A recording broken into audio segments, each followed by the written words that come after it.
Et on en parle justement avec vous, Nora Seni. Bonjour, vous êtes professeur à l'IFG, c'est l'Institut français de géopolitique. Vous enseignez aussi à l'université Paris 8 Saint-Denis. Vous êtes ancienne directrice de l'Institut d'études anatoliennes à Istanbul. Alors, le Parlement turc, lui, se prononce aujourd'hui en deuxième lecture sur ce texte. L'issue du vote ne fait pas beaucoup de doute, ce qui veut dire qu'ensuite, ce sont les Turcs eux-mêmes qui certainement se prononceront par référendum au printemps prochain sur une constitution qui a pour but de renforcer le pouvoir du président et notamment de l'actuel titulaire du poste, Recep Tayyip Erdogan. On voit ça en images et on en reparle tout de suite.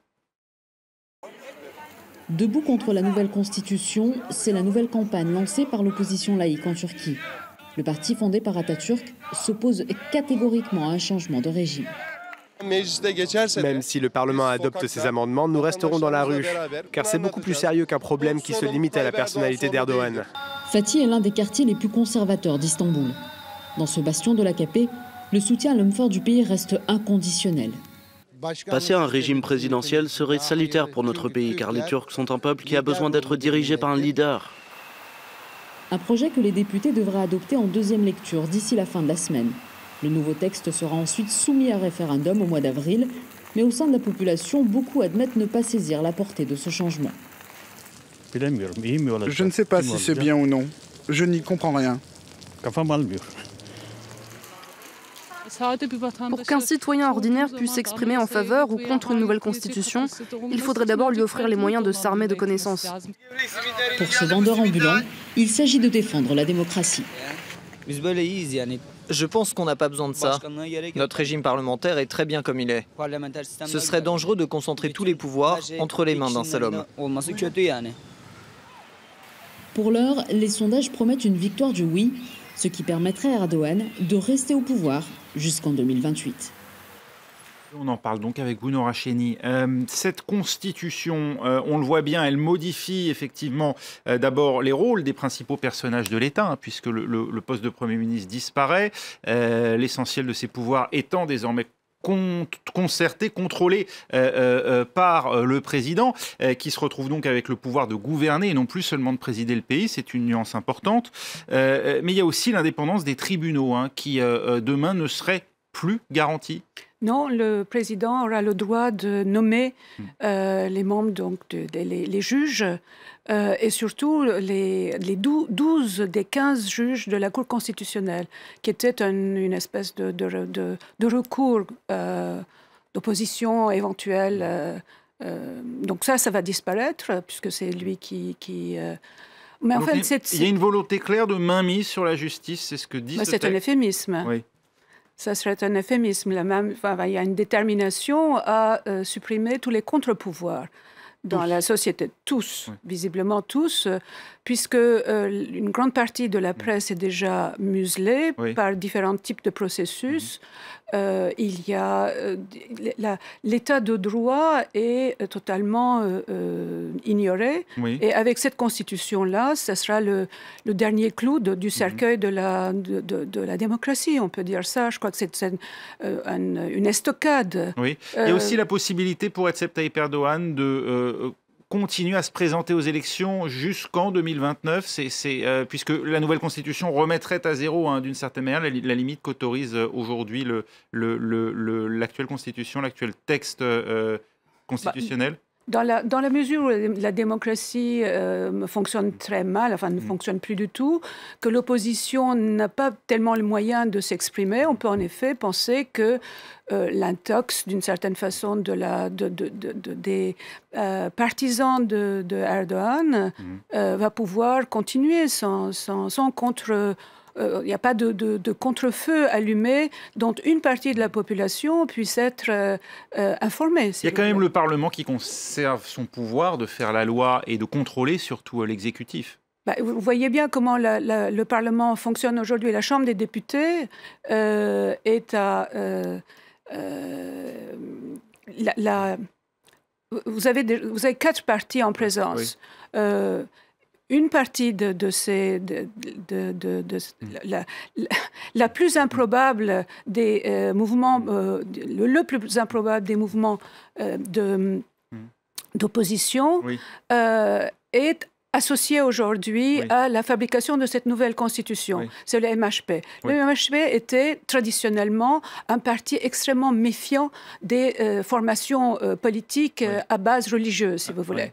Et il y a eu cette inversion. Un parti nationaliste. C'est un parti ultranationaliste, pas très démocratique d'ailleurs, et qui sait que Erdogan a pu s'associer. Dans un premier temps, ce que le président actuel avait essayé de faire, c'était de relancer les pourparlers de paix avec le mouvement pro-kurde, le HDP, en espérant que le HDP fasse voter ses partisans pour la présidentielle.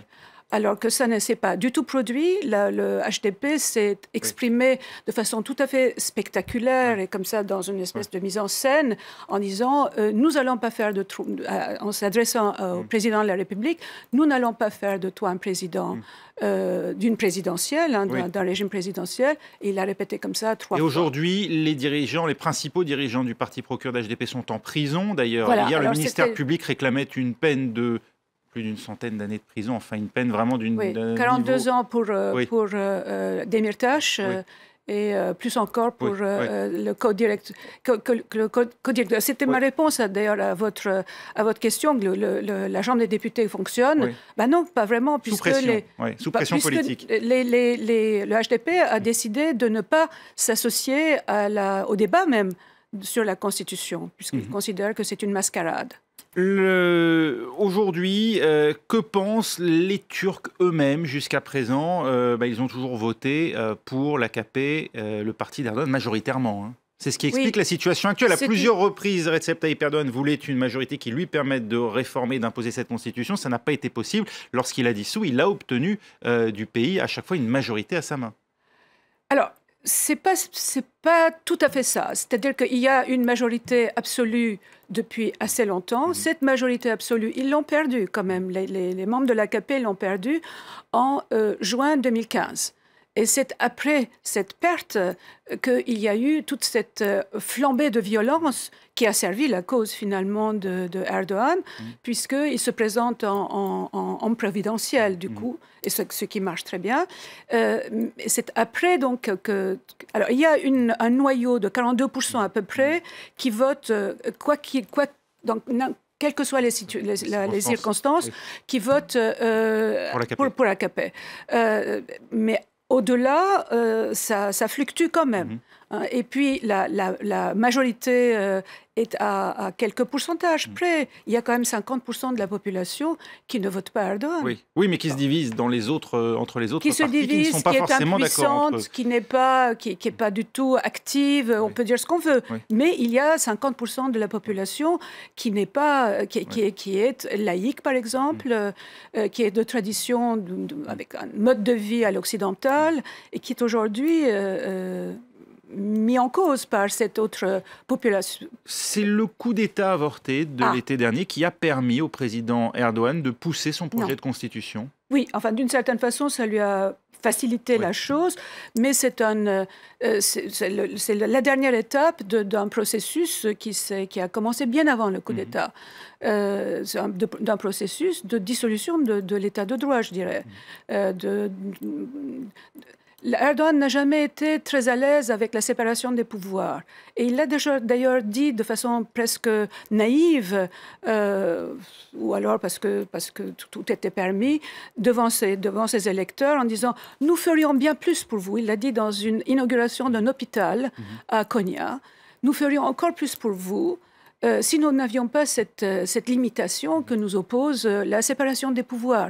Alors que, bon, voilà, nous sommes dans une démocratie. Un discours qui porte, auprès de ses partisans. Mais alors, en ce moment, on peut dire qu'une partie des Turcs ont comme une espèce d'éclipse de la raison, je pense. Parce que, oui, dans cette espèce d'allégeance absolue à Erdogan, il y a quelque chose de cet ordre. Vous iriez jusqu'à dire que ce coup d'État avorté et ces attentats qui ont ensanglanté et ensanglantent à intervalles réguliers la Turquie depuis plusieurs années maintenant sont instrumentalisés et peut-être même pensés par le régime? Pensés, je ne dirais pas. Pensés, je ne dirais pas. C'est-à-dire, ça voudrait dire, ce serait votre question, que le coup d'État a été partiellement fomenté par l'AKP. Je n'irai pas jusque-là, mais je n'ai pas toutes les données, si vous voulez. C'est assez obscur quand même comme coup d'État. Le mouvement Gülen est régulièrement pris pour cible par le régime, enfin considéré comme coupable en fait, à la fois de ce coup d'État, mais également d'attentats, par exemple l'attentat contre l'ambassadeur russe en Turquie. Ce type d'événement, on ne voit pas forcément de lien entre ces événements, nous, vus de l'extérieur. Est-ce qu'il y a un caractère plausible d'après vous? Parce que des gens qui, tout en ne se reconnaissant pas dans Recep Tayyip Erdogan, considèrent aussi que le mouvement Gülen est un danger pour la Turquie. Oui, on peut considérer...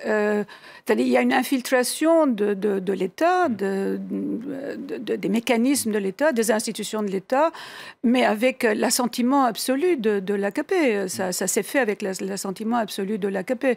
Maintenant, à partir de quand est-ce qu'ils ont décidé que c'était un mouvement illégal et que c'est tout à fait déterminable dans le temps, si vous voulez. On sait à partir de quand. Mais enfin bon, ça a été des alliés d'abord. Mais il y a une formation, en effet, qui s'appelle les Gülenistes. Il y a une formation de cet ordre qui était installée bien au cœur de l'État, avec un projet qui est un projet pas très éloigné d'ailleurs de celui d'Erdogan.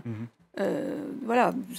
Face à cela, le plus grand danger pour la Turquie aujourd'hui, ça reste le PKK, le Parti des travailleurs du Kurdistan. Ce n'est pas ce que je pense. Je pense que le plus grand danger, c'est la transformation de cette constitution et l'absence absolue de démocratie dans laquelle, tout à fait légalement, va se prolonger la vie de la Turquie. Il me semble que l'absence, les coups portés à l'état de droit, à la laïcité, sont les plus grands dangers que la Turquie affronte aujourd'hui.